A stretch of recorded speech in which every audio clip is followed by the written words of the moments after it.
Welcome. I'm Jacob Reynolds. I'm an associate fellow at the Academy of Ideas, as well as the head of policy for the think tank MCC Brussels. And really excited to be chairing this discussion. Is Western civilization under siege? I mean, when I first started coming to the Battle of Ideas Festival, which was many, many years ago, I don't think you'd have really heard the word civilization mentioned. And now, no matter what kind of a conversation I'm in, or topics you might see on the TV or on podcasts or things, the word civilization kind of seems to be everywhere. It's brought up in relation to wars, be that in Ukraine or in Gaza with Israel.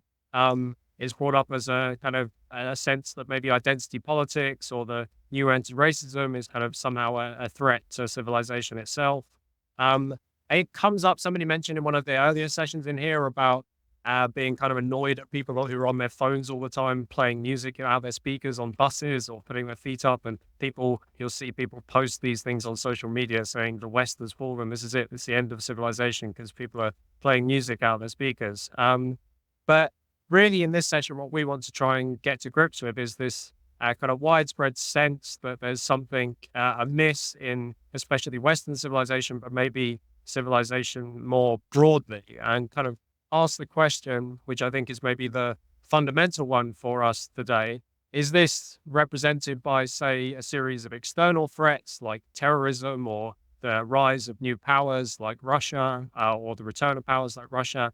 Or is it kind of represented best by a crisis of self-confidence and a crisis of belief in the West itself? So we've got plenty for us to dig our teeth into. And of course, in Battle of Ideas Star will be coming out to the audience. I hope you can help us make sense of it. But initially, we'll be hearing from a really, really wonderful panel. I'll briefly introduce them in the order that they're going to speak. So sitting next to me here is Dr. Tiffany Jenkins. She's a writer and a broadcaster. She's the author of a forthcoming book, which I'm looking forward to very much, called Strangers and Intimates, The Rise and Fall of Private Life. But she's also the author of a previous book called Keeping Their Marbles, How the Treasures of the Past Ended Up in Our Museums and Why They Should Stay There. And as I say, really active in broadcasting and writing. So really delighted that Tiff's with us.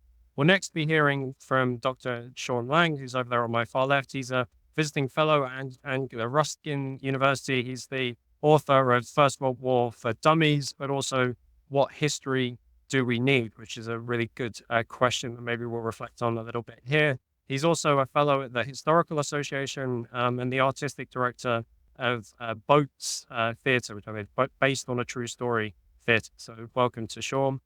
We'll then be hearing from Jacob Phillips, who's a professor of systematic theology. I'm sure if I was doing theology, it would be unsystematic theology, and I'm sure he's heard that joke many, many times. But at St. Mary's University, he's also the author of a really great book, which I recommend to you all, called Obedience is Freedom. So do check that out.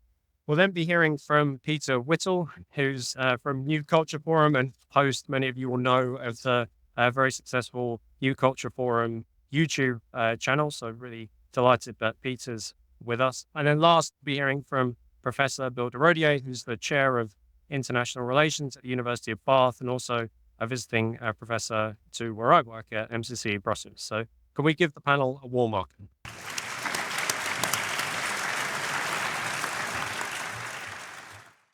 So there's plenty to get on, and I'll be keeping things strict with regards to timing, but Tiffany, over to you. Thanks.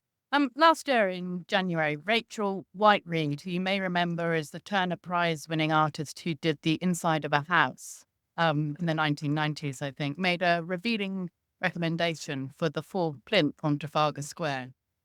You probably know the fourth plinth on Trafalgar Square. It has a rotating kind of series of artworks. The current one is by a woman called Teresa Margolis, and it's, I think, something like 800 faces of trans and non-binary people. Her recommendation was not about its poor quality.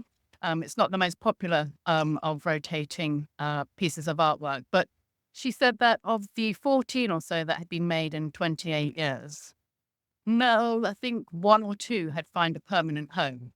So they're mostly now all in storage. And I thought this is quite a revealing comment about the work, but she then went on to say, and therefore we should just leave it empty.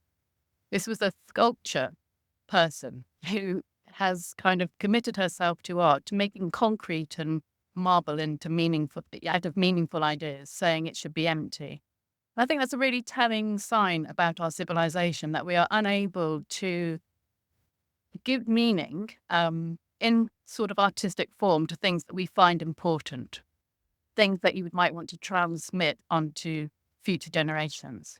And I think it's that counterpart to what we're seeing in terms of other acts of anti-civilization, which is the putting down of statues, the throwing of paint or soup onto artworks. These are all anti-civilizational acts, the ripping up of university texts and reading lists, the sort of acts of apparent decolonization that are ripping through our institutions. It's that sort of Western inability we have now to say what is meaningful, what is special, and turn it into marble. So my point is that Western civilization is in crisis. It's not a moral panic, but it's not so much under siege as it is corroding from within. And it's a process that's been going on, I would say, for decades.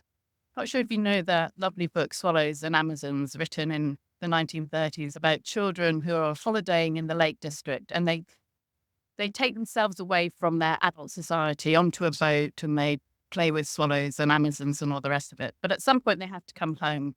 They have to come back away from the savages to civilization. Bridget, the youngest, wonders aloud to her siblings, what is civilization? And her older brother says, ISIS, and all that sort of thing. And he's referring to ice cream. And I think, apart from being quite a charming thing, this tells us two things that are quite revealing. One, civilization isn't just great works, although it very much is that. Things like the Pont de Gard, the Roman aqueduct in the south of France, where you have kind of the improvement of nature and what is necessary, i.e. water for living, for life, the improvement of that distributed to those people, but with great kind of artistic and beauty, so improving upon nature.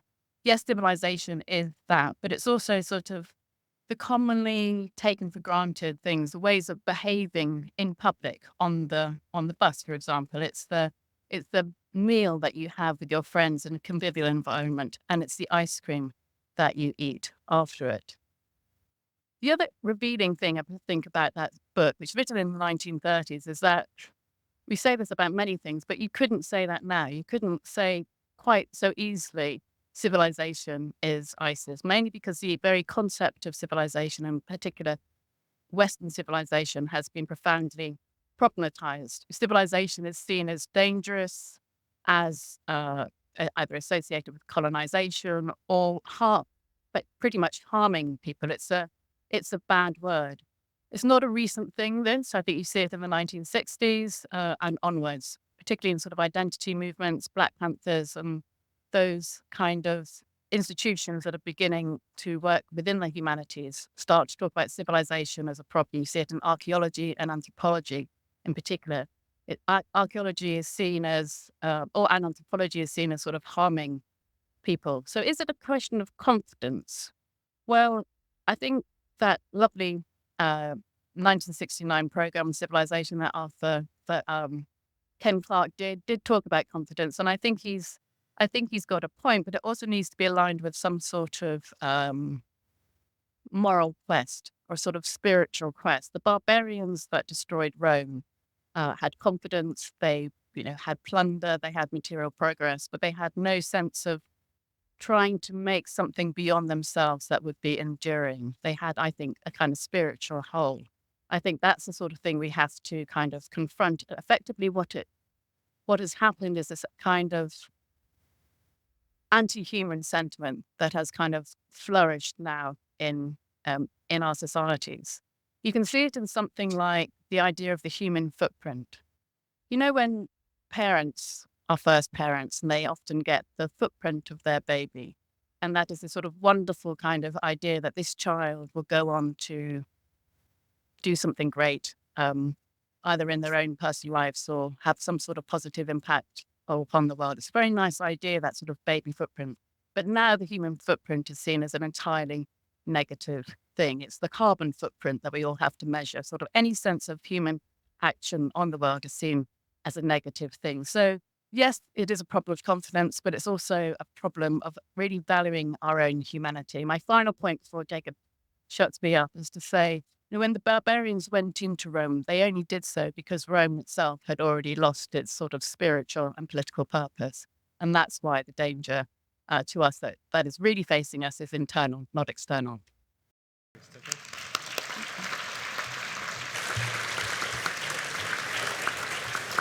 And Sean, please. Last night, I was just clearing out some old history magazines, and there was a moment which, in many ways, is very relevant to what we're talking about today, because I happened to be reading an article by Richard Evans, the professor of history who specializes in German history, and it was about Auschwitz. But I put some music on while I was doing the job, and the music happened to be playing as I was reading this about Auschwitz was Strauss, Blue Danube. And there came a moment when I sort of stopped reading. I thought, this is weird. I've got Strauss I'm listening to, and I'm reading about Auschwitz. And then I thought, actually, that is not an anachronism at all. Because, for one thing, that is exactly the sort of music that the Germans played, or that the Nazis, the SS played, as people went into the gas chambers, partly to calm them, but also the sense in which those two very, very different stories come from the same roots. Obviously, Hitler grew up in Vienna. He's a product of Vienna. Strauss obviously embodies Vienna. But there's a root sense, not beyond just the individual, that the two are products of the same sort of culture, the same sort of cultural reckoning and background. That's not a comment particularly about the Germans of Vienna. It is a recognition that civilization is a complex idea. It's fragile. It's full of contradictions. And I think what sort of gets me about this particular motion for debate is that it conjures up the idea of civilization as a sort of city, as one entity, which is surrounded by enemies in the way it's under siege. And that suggests not only that the enemies out there, and I have no doubt that there are plenty of people, as there always have been, who dislike Western civilization and would love to destroy it and love to bring it down. That's always been the case. But rather, and in the sense this does echo what Tiffany's just been saying, rather, it's a question of internally understanding we mean by civilization, particularly the civilization in which we live and were brought up. The idea of civilization was central to my own specialism, which is the British Empire. And I think people often forget this, that the British Empire believed very firmly that it represented civilization. And the point about civilization as a term is that it carries its contradiction within it. Because civilization, going right the way back to the Greeks, talking about those who didn't speak Greek as those who spoke bar, which gives us the word barbarian. You can't really have the concept of civilization without an other with a capital O, a barbarian other. And therefore, it's not a sort of morally neutral term.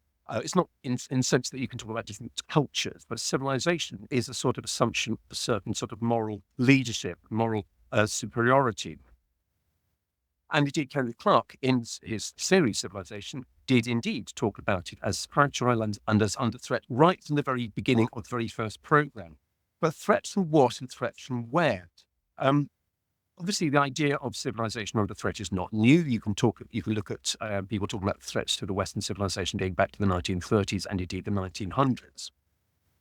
But it seems to me that these ideas of a threat do rather assume this idea that civilization is somehow easily defined, and it's unified, and that we know what it is. And I'm by no means certain that is actually the case. It's not so much just a question of confidence, although there is certainly an element of that, but rather principles we think of as underlying Western concepts of civilized behavior, civilized organization, are much weaker and more questionable, not just in terms of recent developments. Cancel culture is an obvious one, which has come up many times in debates here. But actually, I would say we say we believe in democracy, for example. Do we really? I'm by no means convinced that we do. I think I look at certain developments like the American presidential election, leaving aside the candidates for a moment. Are you seriously going to tell me that is a model of democracy, that in a country that the power inside the United States should come down to a choice between two individuals only? Would you actually design a democratic system along those lines? I perceive a better choice in a formal election in a school, or the referendum, which seems to be a sort of a profoundly democratic thing. Actually, of course, it's always the tool of dictators. The House of Lords, not about the House of Lords reform of the hereditary peers, that's a complete red herring, the idea that you can sorry, Claire, but the idea that you can nominate your political supporters to a lifetime position in in one of the houses of your legislature, I think is a profoundly undemocratic idea. You can extend this into, do we really believe in the rule of law when it's a question of sex crimes? I mean, sure, we do. So is civilization under siege? I think it's much more a question. Yes, of course it is. Yes, I don't think there's any real sort of dispute about that. But I think the real area to define is, are we absolutely certain, A, that we know what civilization is, and B, that we are as civilized as we think we are? And I think that as long as we are uncertain of that, and as long as we're not addressing that, in a sense, it doesn't matter what the threats from outside are. They're not so much threats from other people inside, they're threats from within ourselves. Thanks.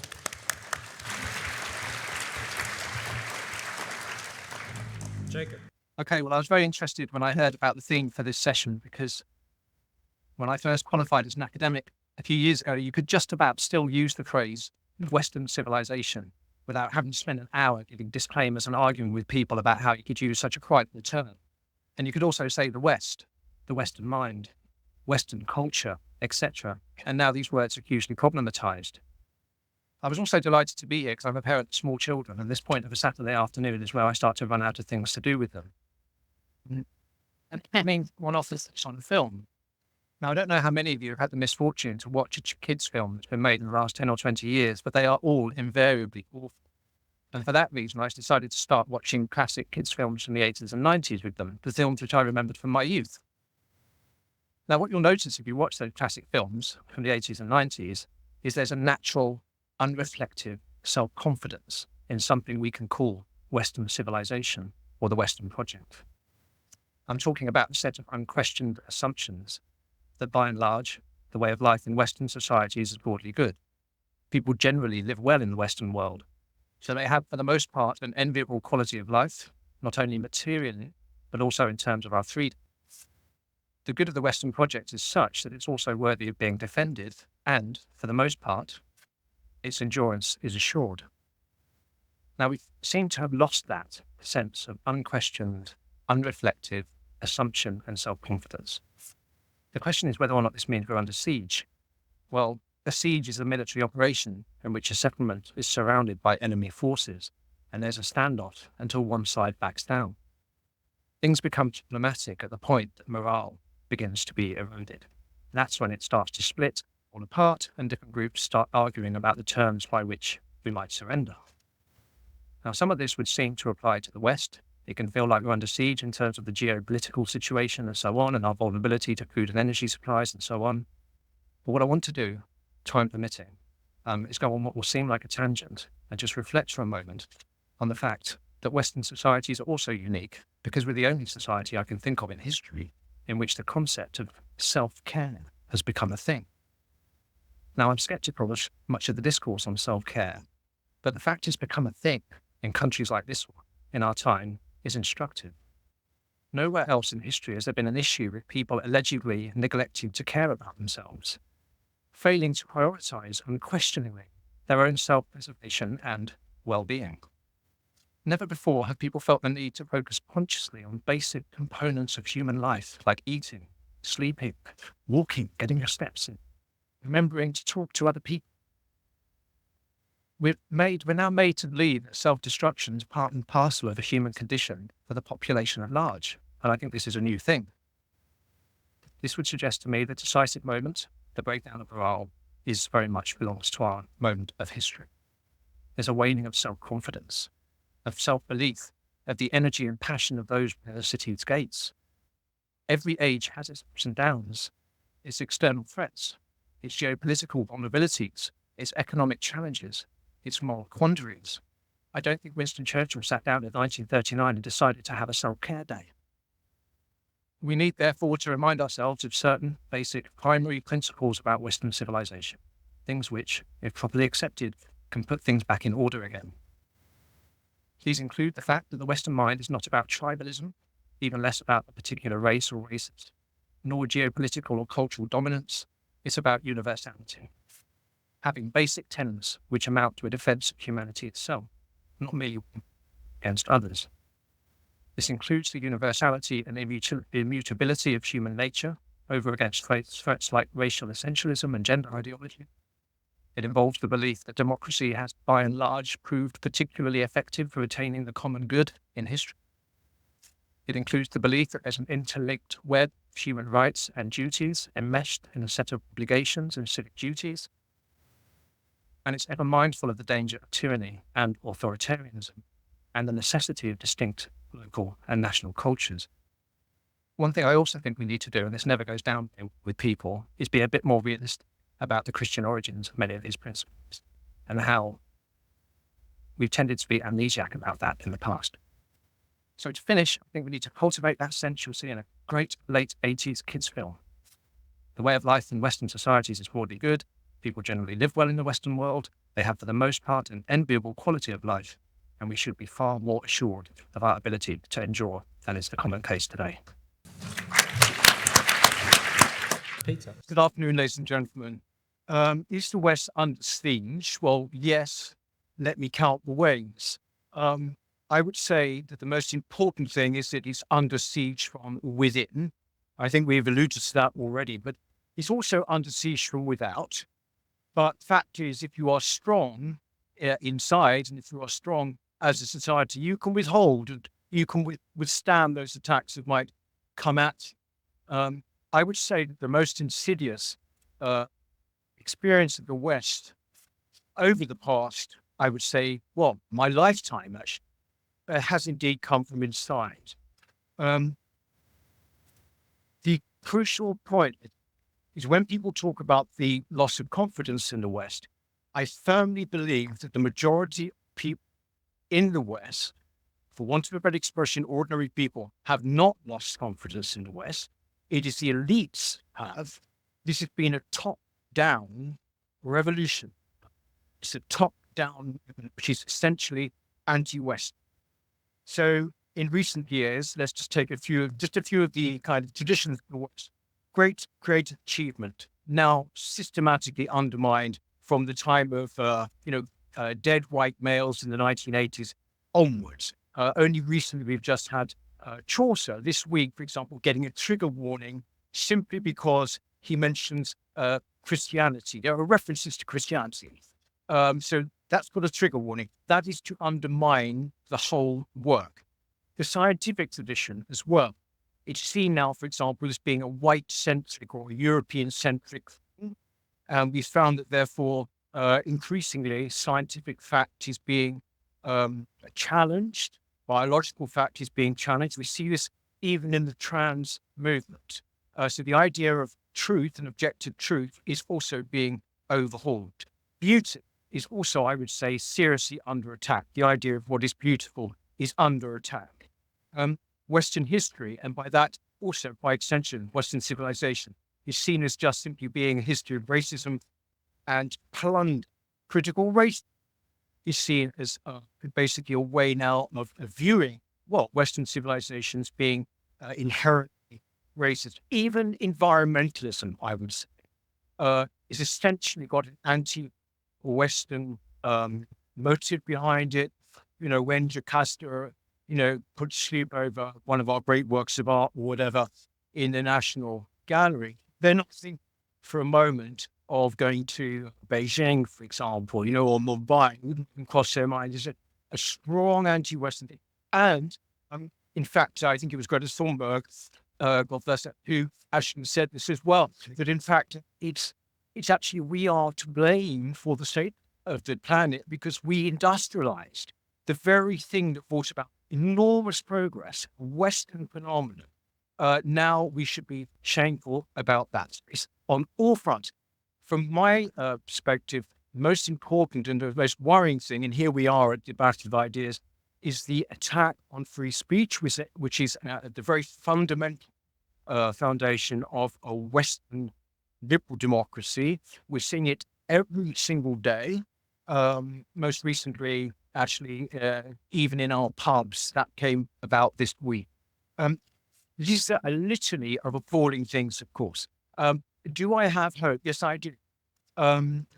First of all, our education system's more or less completely given up. actually teaching anything about Western civilization. So people don't know, in fact, what they're meant to be defending, even, right? Indeed, that's one of the reasons why we at the New Culture Forum produced a series called The West, which was actually to remind ourselves, basically, what we need to defend. I mentioned there that that I'm optimistic despite that roll call, and that is to go back to the beginning. And that is that I feel that the majority of people do not share this lack of confidence. They are fully aware of the shame, the embarrassment, the actual hatred, I would say, of Western civilization and what they are, that we see amongst our various elites, indeed also in the education system. They know it because people live consequences far, far more than anyone else. So I do want to stop on that optimistic note. But just to recap, yes, it is under siege, it's under attack from within, but it's top down. Thank you. Thanks, Peter.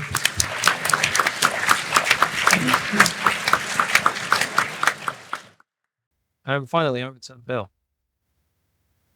Well, of course, that begs a difficult question, Peter, because if ordinary people are aware of it, why are they doing nothing about it to a large extent? You know, it's like comfort kills. No, we're not having a dialogue yet. I'm a bit like, I concur with most of the panel that, the biggest driving elements are internal rather than external. I think when things from outside happen and come as a shock to certain analysts, it's simply because they have failed to notice what changes on a day-to-day basis in their own domestic environment right under their nose, and they would rather attribute challenges to, if it's not foreigners, at least foreign ideologies such as Marxism or Islamism or wokeism, which they often see as coming from the United States rather than necessarily having some traction in this country. I could give you countless examples. I will just pick one from the area of security, and then I'll talk a little bit about community. A friend of mine used to tell the story of having visited her elderly professor at a university, and that professor now feels hamstrung by rules and procedures to the point that he can't discipline students anymore, let alone teach, and has to be careful what he researches. She noticed that at the back of the class, many students were surfing the internet, sending out tweets, not really giving it their full attention. He told her afterwards it's very difficult to get them to write essays. You can't expect them to memorize texts like you used to in the past. Same evening, she went to that university's Islamic Society meeting, and she saw many of the same students who were now handing over their iPhones and laptops to the imam running the class, who was expecting them to memorize the Quran inside out and back to front. And she then asks the question, so who's the radicalizing influence here? Is it the imam who's feeding hungry young minds in search of guidance and direction? Or is it the jaded Western professor unable to impart meaning to his students, who are actually actively searching for something to believe in and belong to? And it's not just in this arena of kind of security issues that I deal with mostly, but also in everyday culture that you see this. Real community is forged through acts of loyalty to a nation, to a culture, to people who you have a sense of belonging with and sharing some beliefs with. The American writer Matthew Crawford gave a great example of this in one of his recent Substacks, where he talked about he inadvertently turned into the wrong driveway when he was trying to go to a shopping mall in Los Angeles. And there was a frisson of nervousness about what that might mean. He saw a woman at the front of the driveway, and he kind of tried, he kind of thought, I could probably communicate easily with this. I'll make a joke about it. And he said, oh, you must see this a lot, idiots like me.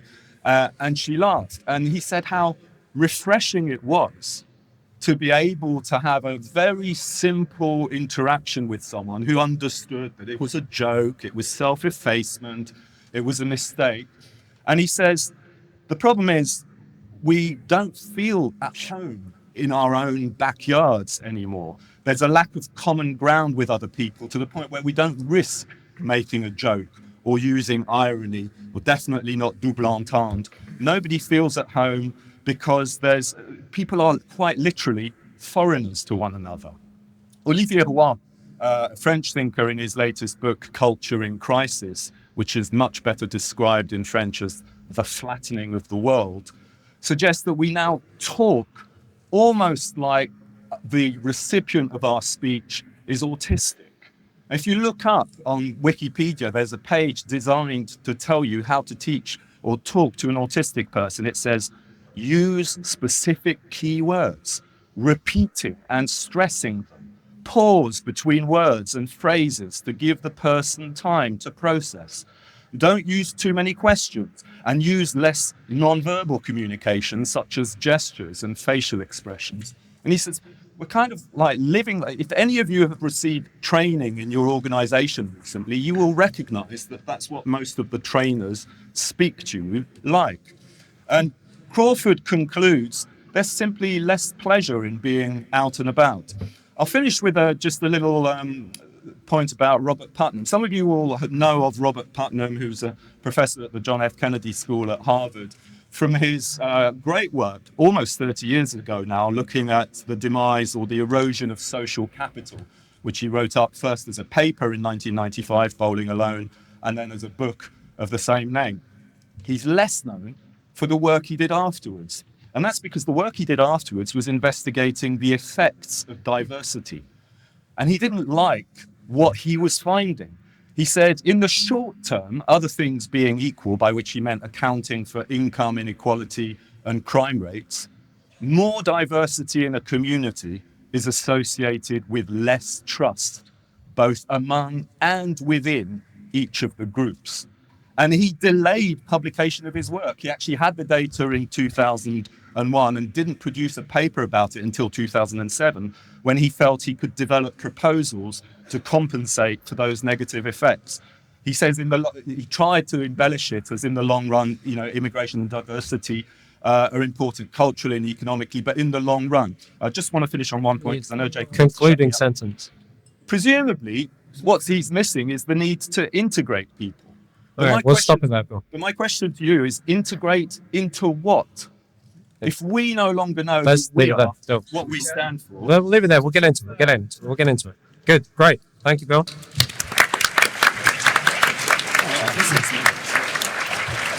Good.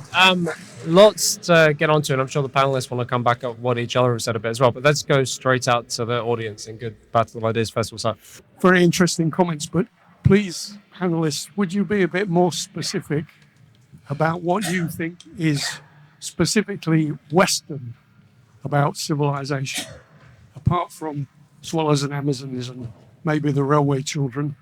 And following on from that, could you also consider or respond to the suggestion that maybe there's a relationship between what may well have been a specific Western achievement and the particular manifestation of the problems affecting civilization today? So if there's a specific Western achievement, contribution to civilization, does that also contribute to the kind of problems which civilization faces currently? What I'd like to ask is, I know there's internal threats, but there's also external. I think we need to discuss it from the Middle East, from the Islamism that wants to deny, if you went by sheer law, let's say it as it is, divide, no women rights, no gay rights, etc., etc., etc. Yet we have on the streets daily pro-Palestinian, whatever you think, and you're saying that they've infiltrated our universities, our schools, that there's supported Hamas as if it was a freedom fighter, and we know they're terrorists, and we know what their final outcome would be. never mind the annihilation of Israel. Let's think about our Western civilization, which Israel is fighting for. And I think we need to address that when we talk about the siege of Western civilization. We've got to be very confident that we stand for freedom, we stand for democracy, we stand for equality. We have lots and lots of difficulties, but that's what we're standing for, and certainly free speech, and that's why we're here.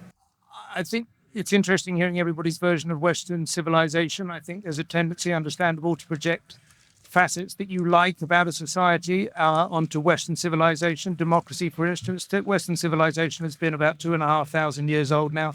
Democracy is a relatively new and possibly very fragile flower towards the very end of that. The thing that has characterized Western civilization over the last 2,000 years is demographics. They've grown and grown and grown. But as Bob Dylan says, he who's not busy being born is busy dying. Sorry?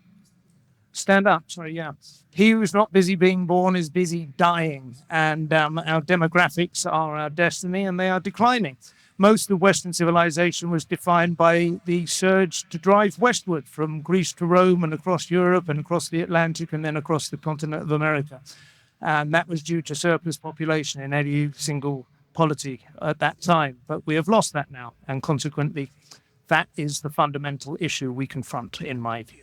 Sorry, not very encouraging, but there it is. All right. You were rather doleful about the fact that very few of the sculptures in Trafalgar Square could find a second home. But I don't think that's actually anything to be too sad about, because I mean most of them are worthless. But they're not actually devoid of meaning or content. They have a very specific purpose, and that is to degrade and diminish the space in which they were placed. They are attacks on what Trafalgar Square represents, and the fact that most of them have now gone into storage is a sign. Even the people who promote that sort of art can't find any use to it, because they're meaningless outside of that context, and they are actually an example of what Peter was saying about the top-down attack on culture, because of course they're all chosen by a little cabal controlled by our beloved mayor, and they're not in any sense a reflection of popular taste. And the fact that they have no meaning now is a curious way. Is a reflection of the strength of society, because even the people who promote them can't find any further use for them. But one point, there was a further point. Very quick. Very quickly. What underlies all this is not just an attack on Western civilization, but an attempt a regressive attempt to go back to a pre-modern type of ideology. And the structure since Trafalgar Square now, the framework with all the heads of the trans people, is actually inspired by the old South American Indian idea of having a framework on which you display the heads of your enemies. I mean, it's a recreation of something utterly barbaric. So just a few points. First of all, strategically, I would propose terminological shift from Western civilization, Western mind, etc., to modern civilization, the modern mind, because that's less alienating, unnecessarily alienating a lot of other great civilizations who are actually already westernized, but modernized, let's say. Point one. Point two, I think there was a problem of saying moral and spiritual quests. We don't have that, and you were contrasting with material progress, and I'm suggesting material progress and what I call material freedom is most important and most enduring and cumulative, and is open to everybody to participate if they pick up on the cultural preconditions, which happen to be built here most, but also have a lot of other sources to bring to. And I think that overrides this idea of some kind of democracy as universal suffrage, which, wasn't all democracy in the 19th century, wasn't like this. And for instance, the House of Lords is doing fantastic work in structuring and reforming and adapting this country. And therefore, this is for me the criterion. What's prosperity sponsoring? But now one more challenge. I think when looking at the enemies of the West, the enemies of modern Western culture, in this case it's Western, is we have to clean up our own act. It's US imperialism, bullying, dominance, regime change operations, and also arm twisting and bullying of all the European countries. We're forced to join us against our own interests, and that needs to be challenged And that's where a lot of the anti-Western energy comes from. And one final question to Jacob, and you're talking about universalization, anti-tribalism, and then in the end you slipped in this notion that the necessity of having persistent national identities preserved. And that, I saw a kind of tension there. Okay, thanks. So lots to dig into right now. I'll just go down the panel in no particular order. But so, Sean, some quick reflections. I'll go to that very first question about what is Western about civilization. And a perfectly fair point, because we did rather just put around it. I think very clearly it's got its origins. A very, very important theme within it is Christianity. There's no question. And that needs to be stated. But having said that, it's worth pointing out that Christianity shouldn't be thought of simply as a Western religion. I mean, for one thing, it comes from the Middle East. Secondly, its origins and its original area of expansion was both in the Middle East, was in Turkey, was in Africa. In other words, what I'm saying is that what we call Western civilization isn't just the civilization of the modern West. It's always had global connections, global contributions from other parts of the world through various forms of contact. And that's why I don't have a problem with the term Western civilization. I've taught on a course called Western civilization. I have no problem with that. But I do think it's misleading that we tend to think there's one civilization called Western and there are other civilizations. I think it's much more realistic to talk in terms of civilization. I'm perfectly happy with the idea of modern civilization, because the other aspect which does make it Western is, as someone else said, about Western expansion in the 18th and 19th centuries, which certainly created a sort of global norm. You can see it in everything from clothing to the idea of democracy as an ideal, which is very much a Western-driven one. So I think that if we think, as I say, Western means or should mean a global approach, but that takes us on to other things which I think others will respond to. Great, thanks, Tiffany. Well, it is true that Western civilization has those influences. Anything is more complicated than you might initially indicate when you do a summary. But don't you think it's weird that we always have to qualify? I mean, even a panel that's ostensibly defending Western civilization has to then say, well, actually, I didn't mean, just the West. I meant everybody else as well. And I think that qualification is really, really revealing, right? There are key texts and there are key places where it was Western development, Italy, Renaissance Italy, for example, obvious one, the Greeks, the Romans. The achievements that they made spread through the world. I mean, if you look at the way in which kind of classical architecture has spread through the world, that is Western. And it is great. I mean, and I just think one of the things that we've got into is the inability to make judgments. I think you saw that in the response to, and this is a silly example, but in response to Kemi Badenmout's example, discussion about cultural relativism, you have to be able to make judgments. And I think it's entirely reasonable to be able to say that Western civilization is generally being quite a good thing. Yes, of course, there are problems. There have been problems, many, many problems, maybe partly inherent in it in the past. I think it was Gandhi who said Western civilization would be a very good thing. But its imperfections do not mean that many of its ideals and achievements are great. And there is a very strange situation today when we cannot defend it. And I think that is a bigger problem now than it has been at other times, which is why I would say, on average, I think Western civilization is a good thing. Great, thanks. Jacob. I agree Christianity is a Middle Eastern religion in the sense that it's founders of the Middle East, and that's where its earliest years took place. But the Christian religion, Christian civilization, Christendom is a Western project insofar as it was founded by that early message fusing with the philosophy of Rome, Plato and Aristotle, etc. So when asked what the West is, well, I personally think you can't deny the Enlightenment entirely, but neither can you deny the fact that the Enlightenment happened in exclusively Christian countries. That's where it happened, and there were reasons for that. Now, the reason I mentioned local and national cultures is because I wanted to distinguish between prioritizing universality and slipping into something like globalism. I think it's entirely legitimate and justified that someone from a different civilizational sensibility will feel affronted by much of what I've said. In the same way, I would always defend myself if criticized, or most times would, and I would defend one of my family if they were criticized. I'll defend the civilization in which I was raised if it's criticized. Now, part of that civilizational self-belief is in universality and the defense of humanity, etc. but it has to be distinguished from a kind of flattening of globalism, which is much more tyrannous and authoritarian, and I think therefore not actually Western. One more. Okay, one more. Which ones to choose? Demographic collapse or no, pre-modernity? This is where pre-modernity comes in because, we can say I think that the threat of tribalism, asserting group rights, that sort of degeneration of civic belonging and stuff is always a threat in every society. And it's very easy to turn around and say this is a return to pre-modernity. We also have to say which pre-modernity. I'd rather be in European Christendom than many other pre-modern places. Not all pre-modernity is necessarily bad in and of itself. It depends what the civilization or self-belief of that pre-modernity is. I'll say democratic lapse. Yeah, great. Thanks, Peter. I'll take up the point. Very good points, but I think some of them didn't require answers, did they? But I'll take up the point about demography. Of course, yes, this is a huge problem for the West. I think Britain is way down there when it comes to, well, in fact, we're way below replacement level demographically.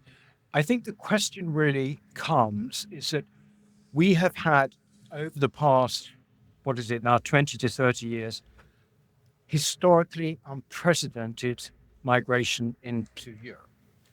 And you have to ask, can, if you like, Western society, Western civilization, be the same with different people in it? And I think that is the question that nobody seems to want to discuss. It seems to me that it's actually at the crux of a lot of what we're talking about. Not related to that, or perhaps related to that, is the general attack on Christianity. We've got a very, very confident Islam, a very, very demographically confident Islam. There's also been an attack throughout the world on Christianity. When you look in Europe, in fact, what you might call the wider Western society, so that includes France and Canada, say, you've got this phenomenon that's not being reported here very much of the burning of churches. Now, what is that? It is not being covered at all. But in France, I think 140 churches in 2 years have gone up in flames. Now, I can't say what that is. I've got a few ideas what it might be, but these sort of things are just being ignored. We cannot afford to ignore these kind of developments that are happening in the West. Great, thanks, Bill.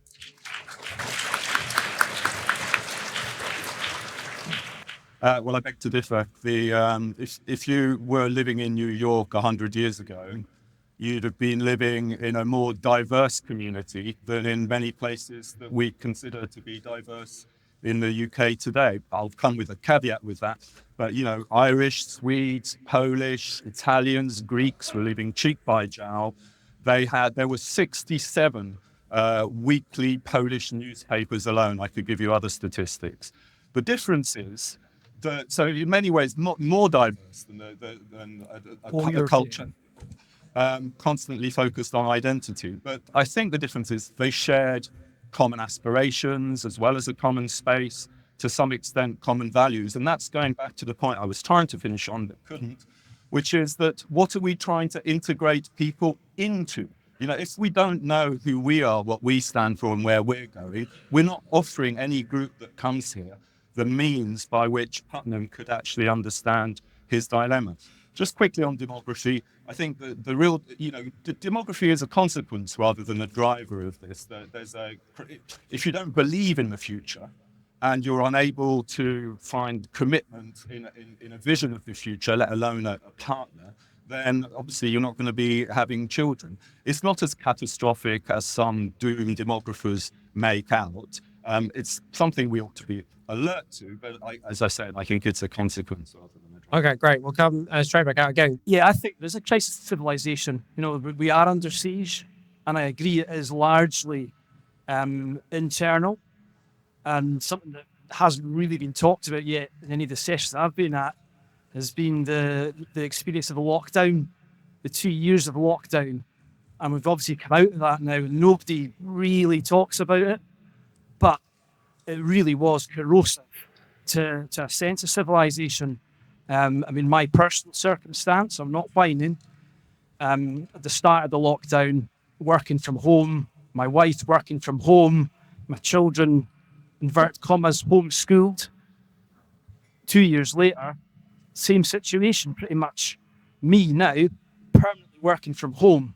So in terms of isolation, atomization, I can basically go 1 week to the next and I don't speak to anybody because I'm at home, I'm working, and my only communication is just via messenger or whatever. And you go out and you have a conversation with somebody at the supermarket at the checkout, right? So this is what I'm just extrapolating that, to be quite honest, there must be millions of people in this country in a situation similar to mine. We're genuinely, really, really atomized. It's not just an academic word, it's an actual thing. And a lot of the people, I know I'm going on a little bit, a lot of discourse, well, hybrid working and, blah, blah, blah, back to normal. There's still a lot of people that's dead isolated. Great. Thanks. Yeah, good point. Okay. It's a 3-part question. Does the preservation of Western civilization require an uncritical acceptance that all things part of the Western civilization is unquestionably good? If so, then what's the difference between Western civilization and Western propaganda? And if we are to be critical of some aspects of Western civilization, does that not naturally mean that civilization will invariably go through periods of flux and change? Great. Thanks. So are we under siege? If we're under siege, some kind of conflict. So if we are going to be under conflict, we need some kind of snappy way of defining and defending our values. Because right at the moment, we're deciding what is Western civilization. Well, it takes about half an hour to define that. So what are the snappy ways we can do this? Well, I was recently in France. What about in France? Liberty, equality, fraternity. Where's our catchphrase, and how is that going to act as a touch point for us to say this is our slogan, this is the banner, this is what we assemble behind. Great. Thanks. Very good. So it's 2 points really. Tiffany mentioned that there's no judgment nowadays, but there's a lot of judging of what civilization has done. So it seems that anything in the past seems to be problematic. And I wondered whether you could give a sense of what it is that you're saying that is good about. What is your judgment about Western civilization that's good? The other thing was, I'm just slightly confused about this, the focus on Christianity, because for me, civilization is Hellenic as well. And I recently read a really good book by Julian Barnes, where he was exploring what would happen if Christianity hadn't taken hold of the West and Hellenic thinking had won over Christianity. And for me, Hellenic thinking, although at the time in Greece, obviously only certain people had democracy and had rights and all of that kind of thing, but it kind of more encompassing of all and equality than Christianity. Okay. To humanity is the march to a third world war announced by the Highway of Death, the Road to Basra in 1991, and given gigantic impetus by Putin's brutal invasion of Ukraine and by the Hamas pogrom of October the 7th last year. And doesn't that imply that the solution or the response of those who want to defend humanity is by defending Ukraine's sovereignty, by defending Israel's right to exist as a refuge for Jews, and opposing the capitalist regime in Tehran's axis of resistance, and in the longer term, forging an independent working class movement aimed at the toppling of the capitalist rule and the establishment of working class political power. Great. Thank you very much. Will Western civilization survive?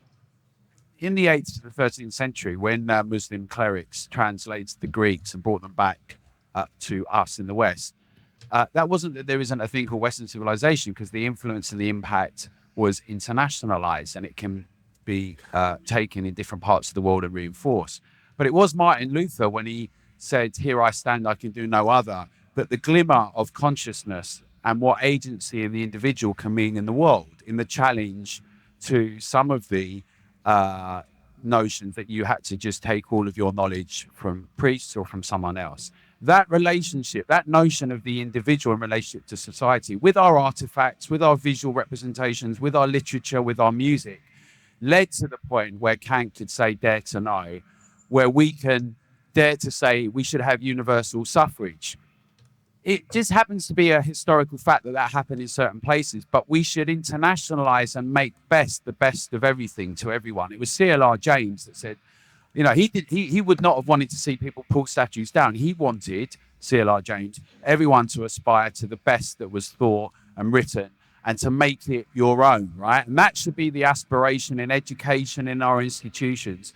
And we need to defend the achievements of the last hundreds and thousands of years because they're under enormous attack. And it's not about the color of people. It's not even about their religion. It's about what do we think about being able to be robust enough to have a sovereign nation and engage people, but say that's utter rubbish you're talking. And by the way, we're still fellow citizens and we can work on things to transform them together. It takes courage. It takes a commitment to belief in humanity. We have got to go and argue this out. At parents and teachers associations, we've got to do it in the streets, within positions by technocrats. We've got to go and do it when we're discussing war or peace, about the corrosion and the attack on defense of liberal ideas in the UK. We've got to do it together. Great, thank you. I'll get the panel back the other way down the table. So Bill and Peter. Yep. Well, just quickly to the young lady in the audience who mentioned about if the West presents itself as uncritically good, is that propaganda? I think the unique thing about the West is actually it's probably the most self-critical culture I know of. You know, the free speech is all about criticizing everything and slicing everything. We're so self-critical. Sometimes, of course, we can paralyze ourselves. I also wanted to quickly pick up actually again on the point Peter raised about the apparent rise of a confident Islam. I don't see that. And it's not like I'm not following the news or anything. When you see the outcome of the Bataclan terrorist attack trial in Paris a few years ago, what you find is they weren't following religious observances. They were watching snuff videos in a cafe and kind of self-radicalizing themselves. There was very little connection to Islam other than as a kind of cry, a rallying cry, and maybe a badge. What we do see, of course, is people in the Middle East who take courage from our lack of confidence. When we are not clear as to who we are, what we stand for, and what we're trying to establish. When Labour councillors resign en masse because over the Palestinian question, that is repeated throughout the Middle East. But we have given them that fire. Wearing a headscarf, I'll finish on this point, wearing a headscarf in the UK today doesn't mean you're pious. It's not an allegiance to a community of faith. It might be about Muslim identity, but then it touches more on identity politics than it does religion. How much of it is deeply held? How much of it is just fashion? How much of it is tactical, demonstrative resistance to a presumed domination? I just simply don't see it. It's our crisis that makes us think that things that actually were fairly normal in the past are signs of fundamentalism or fanaticism. Great, thanks, Peter. I don't know where to start on that, frankly.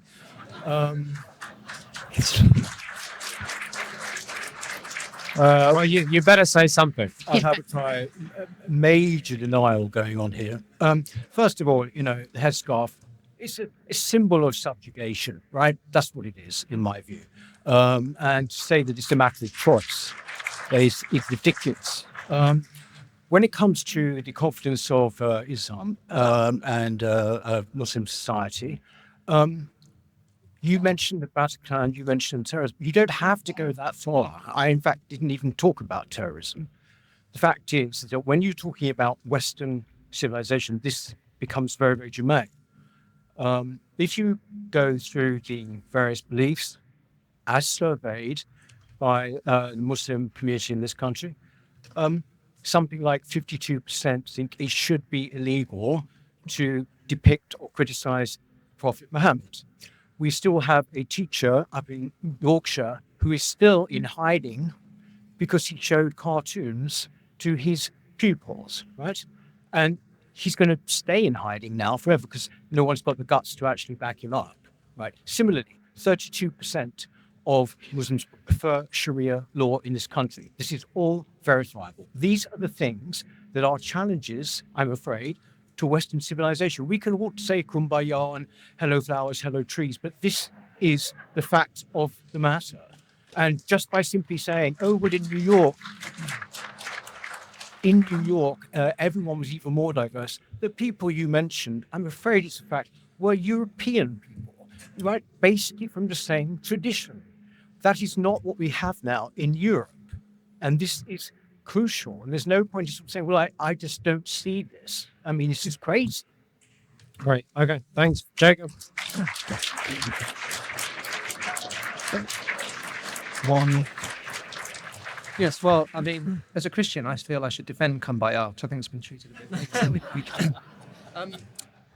Yeah, the New York thing is interesting, really, because it's, and this is where it threatens to get a bit spicy, but the reality is New York is not England.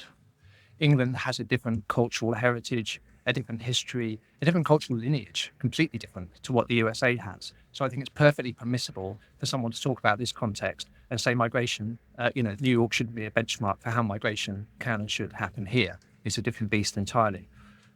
I'm really glad lockdown was mentioned, because if it ever felt like civilizational collapse, that was March 2020 when it felt like it was happening. It's a really interesting case in point. I have a colleague who's from Hong Kong, and she tells me lockdown, by and large, kind of makes sense for Chinese culture in a way that it didn't make sense in Hong Kong. Now, you can magnify that significantly if you're talking about Britain and about England. If you want to know what I'm talking about, dig up something that Peter Hitchens wrote in mid-March 2020, talking about our ancient liberties. There is something distinct about the culture which meant this kind of global solution was entirely inappropriate to be forced and imposed on us here. Now, this brings me to the idea that what this defense of Western civilization means it's unquestionably good and it's propaganda. I say an emphatic no, but it's a really good question. I'm glad it's asked. I'd agree with what's been said. I think that independent critical thought is a key element of that civilization or self-understanding. I'd also say we have to be careful here. I think it's a really good question. I'm glad it's asked. But often these days, this is part of the problem of our self-belief and self-confidence. If you say something is good, people think you're being fanatical. If I say I think family is good, and someone say, well, I live on my own, I don't have a family. You say I'm not good. No, not at all. But we need to be able to say things are good without necessarily assuming that other things that we're alienating everything else and everything's different. Great. Let's leave it there. Tiffany? Okay, will it survive? I'm genuinely not sure. One of the interesting things about the attack on the past that you see, the putting down statues, the demand that we engage critically with it, is that it's done almost at the same time as a tremendous ignorance about it. I mean, there is very, very little real kind of engagement in it as something other than a moral project. Now it's just a moralized project. It's good or bad empire, rather than what actually happened. So you're neither criticizing it or actually engaging with it. And I think that sort of trashing of the past does mean we will not learn anything from it, good or bad. And that's very, very serious. We're creating a tremendous kind of a sea of ignorance that's happening. Somebody asked about what are some of the gains. Well, if you think of some of the achievements of something like a Rembrandt self-portrait, I think there's these questions that are asked, and they're asked elsewhere, but there's questions about what does it mean to be mortal? What does it mean to be a human being? And when you look into his eyes, you ask that question yourself, but there's some sort of community between you and this person who was very different from you at different time and different place. And that I find is tremendous. It gives you a certain inner freedom, and it doesn't just create community across generations, it gives you some sort of solace. And I think genuinely people do want that kind of solace, that genuine engagement with some of these most profound questions about what it is to be human. And I think that's what we're cutting people off from. Great. Thanks. And Sean? want to take up the challenge, the lady who said, what's our catchphrase going to be? Because although that's actually quite a nice way of putting it, I don't know if this is very snappy, but I came up with 3 things which I do think we stand for: humanity, tolerance, and the rule of law. And I think if you balance the rule of law with that humanity and tolerance, you do actually get to the kernel of much of what I think we all believe in. The point about the Greeks is a very interesting one. Yes, indeed. I was very nearly added the Greeks. I was just trying to keep my answer short earlier. But of course, Europe knew about the Greeks for many, many centuries until the Renaissance, through the Arabs and through translations circulating in the Arab world. And that illustrates my point that what we call Western civilization, and what we sort of put this geographical barrier around, is in fact not as exclusively Western. It's much more, if you like, universalist. I share your, if it was Bill's wariness about the term global or globalism. But certainly Western civilization was always part of a wider connectivity. And this is why I prefer the term civilization to being quite so focused on Western. And I have to say, I can't help noticing that if Peter's so keen on Europeans going to America and bringing civilization with them, well, I'm not quite sure why he was so keen for us to get out of Europe in the first place. Right. Nobody Okay, mentioned thanks. Brexit. Right. Right. We got quite a lot of people who want to get in. I want to try and get everyone in before the panel come back. Could quite possibly be the case that if you are in a civilization or you're in a kind of national community that has so little confidence in its own values of freedom of speech, then you might necessarily be led toward these conclusions, not because of any fanaticism on your part, but simply because that kind of societal, civilizational impetus is not particularly robust, is not clearly defined. And really, if the leaders of the society, so the leaders of the quote-unquote Western society, don't know what they're doing, then you'd have very kind of little reason to really put your belief in that kind of freedom of speech, and that could equally be the reason for these viewpoints. Okay, great. We've heard about Western civilization. Some people suggested we could use the word modern or just civilization in general, but I've been thinking about, I hear a lot about people talking about the decline of Western civilization. We never really clarify what is the thing that makes the West the West. And my sense is, if you look across our whole culture, there's actually a genetic sort of, I don't mean biologically, but there's an idea that's implicit in everything we do, which is negation. If you think about what freedom of speech is, it's not really the freedom to say what you want, it's the freedom from being silenced. If you think of democracy, it's not really the power to vote someone in, the real power is to vote someone out. Every system in the world is a way to get someone into power. Getting them out is the problem. The scientific method is not actually verifying something till it's true, it's falsifying something if it is false. And I could keep going down the list. There's a lot of things in our civilization, I mean, even the market economy. We think, why do we pay for something? We think we pay for something. Actually, if you think about it, we pay not to have something. We pay not to continue the relationship. You go to a restaurant, you won't go back the next night and cook for them. You're giving them a token instead of continuing the relationship. My point is that throughout our civilization, I'll hurry up, but throughout it, there's this power of negation in Western civilization.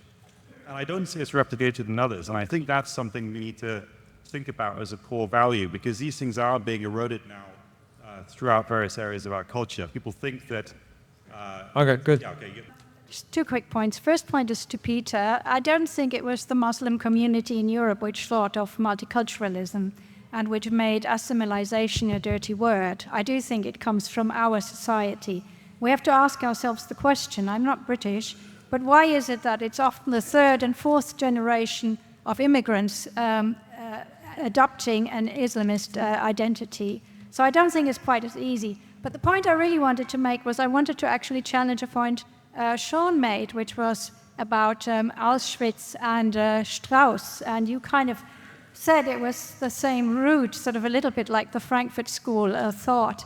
I actually would challenge that, because I think Auschwitz was a complete break of civilization. I don't think the Nazis had anything to do with civilization at all. They burned books. They declared art as perverse. They stomped on democratic and freedoms. They stopped free speech. So I would say, there might be a geographic link, but nothing else. And I think it's quite important to say that, because this argument of the same route is one of the main attack lines against Western cultures. Great, thanks. All right.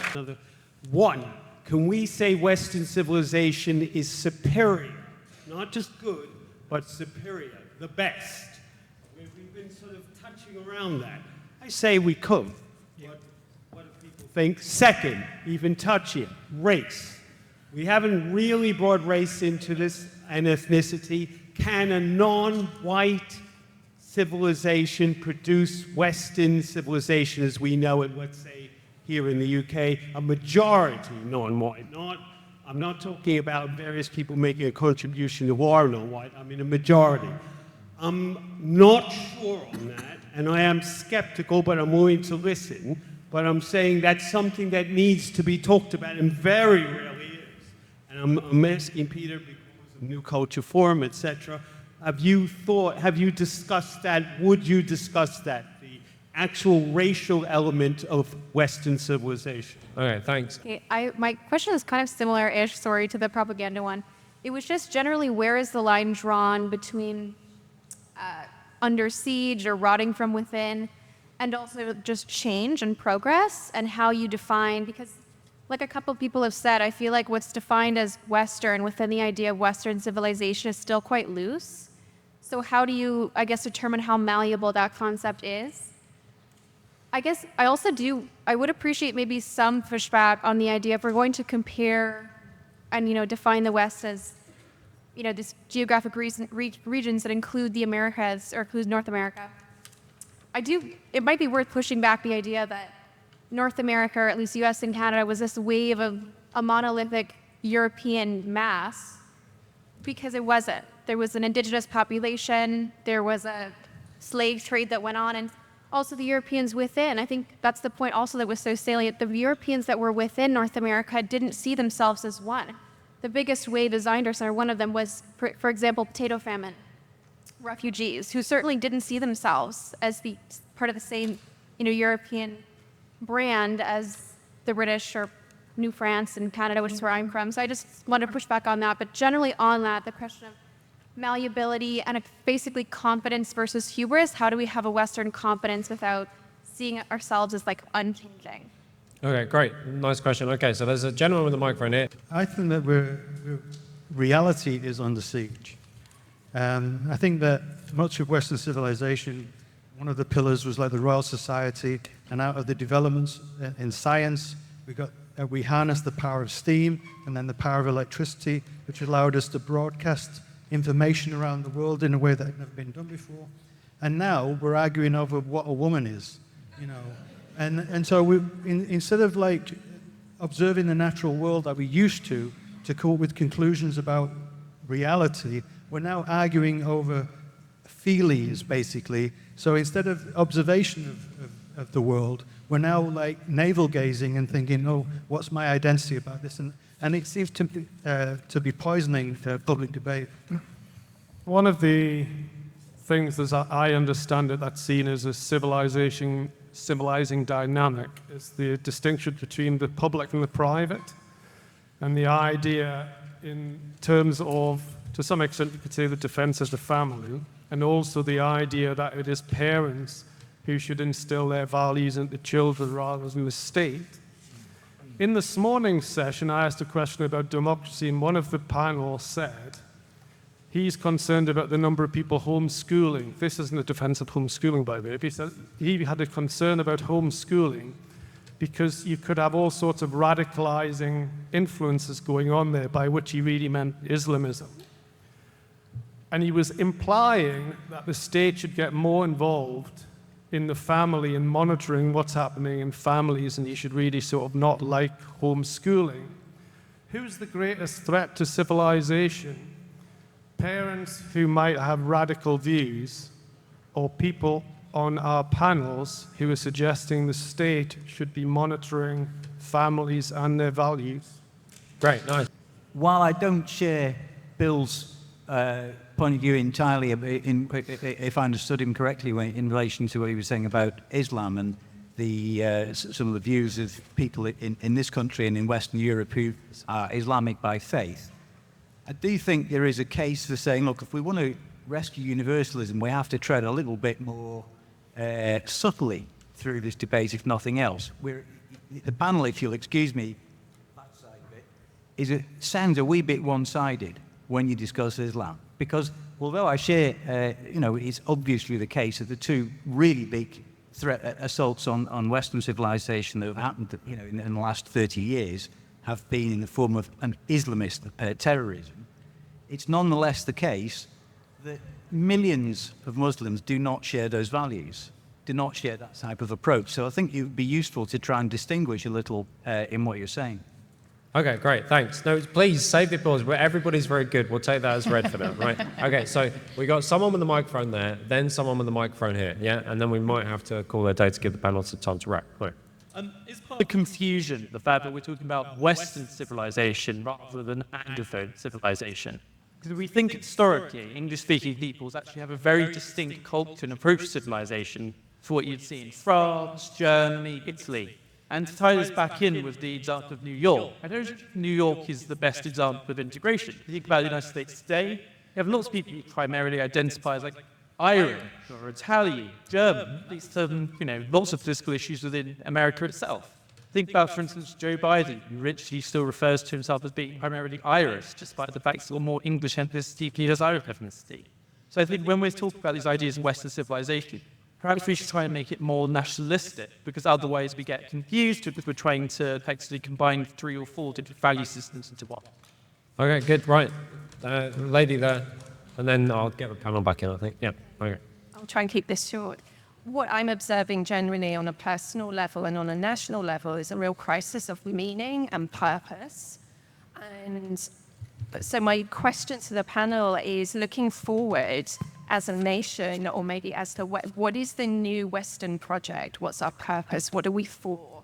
And what is something that we could all unify behind as a forward-looking positive thing, rather than just looking at what needs to be broken? Like, what are we going to build? Great, lovely question. Maybe our panelists will reflect on that.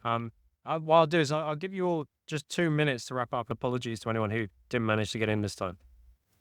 Okay, well, it's a brilliant question, and that's why I began with my empty plinth, because I think we do not have the words or the meaning to decide what to put on that plinth. And in order to get it, I think we do need to look to the past and look at the achievements of the past of Western civilization. Maybe others do, but we need to interrogate it. But we also have to have a desire to improve and to submit something new to new generations. I think that will be freedom and toleration and all the rest of it, but we have to be determined to do it. And that project requires wanting to go beyond our own selves and to shape the future. And that is what I think we're afraid of.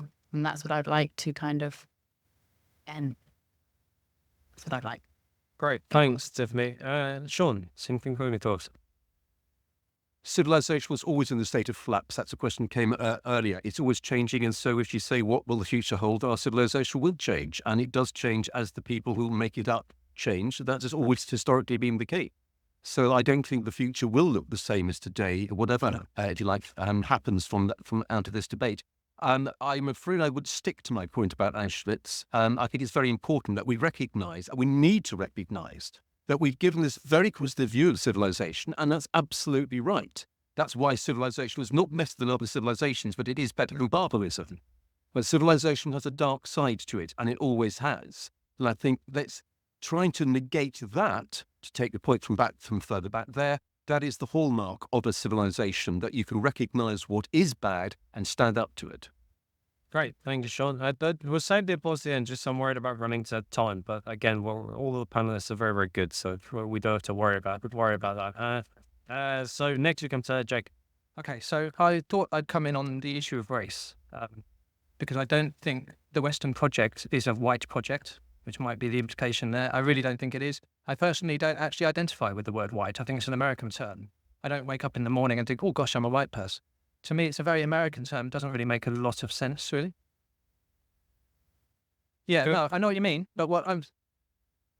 Sure, okay, sure. Stop but interrupting. what I want to say is that I'm really frustrated. A lot of the discourse that happened over the summer after what happened with riots and so forth, I got very frustrated. I get disappointed with the values discourse. I don't think citizenship tests work very well. I think it's a very kind of abstract, bloodless thing that anybody can tick a box and say they share these values or those values. At the same time, I'm really uncomfortable about the discourse around race and biology and that kind of stuff. And I think what we should give much more attention to is the third term between the two, which is culture. Culture can be inclusive, to use a loaded term, of those who are, biologically different, etc., etc. But also has a distinctness whereby history and heritage becomes very important. I think this connects with Islam. Just to pick up very quickly on Islam, it does connect because I've reached a point at which I actually find the word immigration difficult to use, or the word immigrant difficult to use, because the question is which. There is huge variation in that term. Part of the problem on the value side is people thinking that every situation where one has a decision or discussion to make about migration is an ethical absolute, like it was with kinder transport, when it clearly isn't. The issue really is about culture and cultural integration and cultural belonging and the possibility of constructive encounter and twining of cultures and how far that can happen. Now, with Islam, the challenge is, with Sunni Islam particularly, there's a significant challenge there, notwithstanding it's not shared by all proponents of it, but there is a challenge insofar as it's a belief system, a religion and a culture which is nomadic and imperial, which means it's difficult to integrate.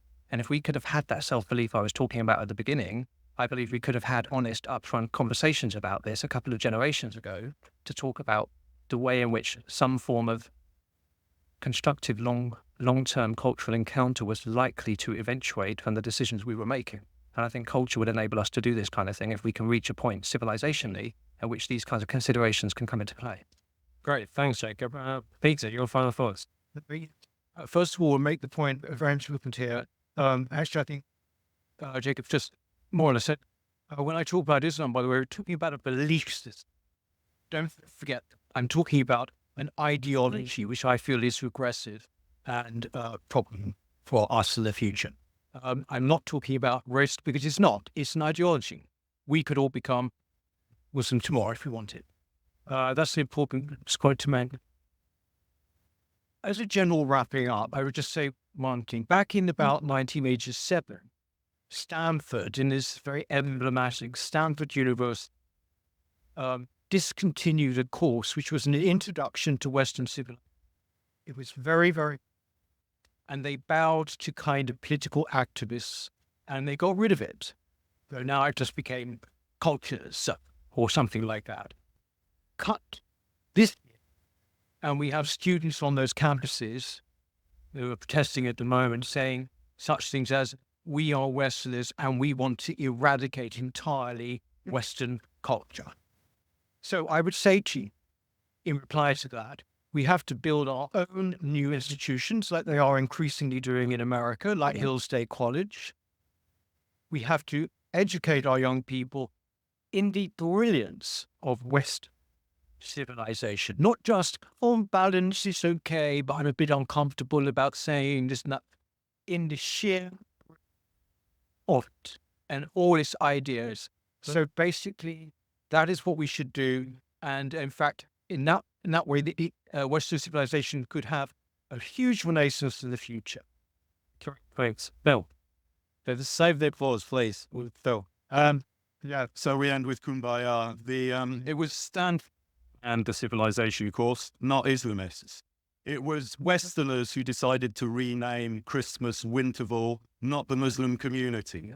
So what happens here is you start by saying the problem lies within, and then you go on to, getting rather obsessed with Islam.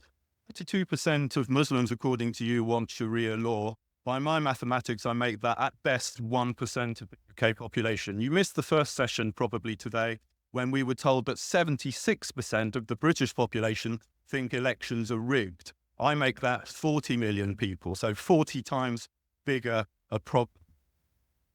I agree with a lot of what's been said.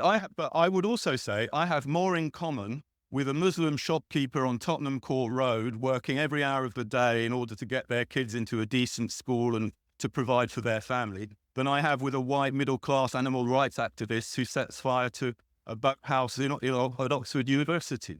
And I think what unites us is more important at this level of the discussion than trying to amplify concerns about pseudo-Muslim communities, when, as the point was very well made in the audience, most Muslims don't agree with what's being done in their name and don't necessarily think like that. Very last point, the problem we're facing is crisis of culture, a crisis of our social bonds with one another. We are all communities are becoming desocialized. And in fact, there cannot be a culture war when most people don't even know what their culture was in the first place. Great. Can we thank all of the panelists?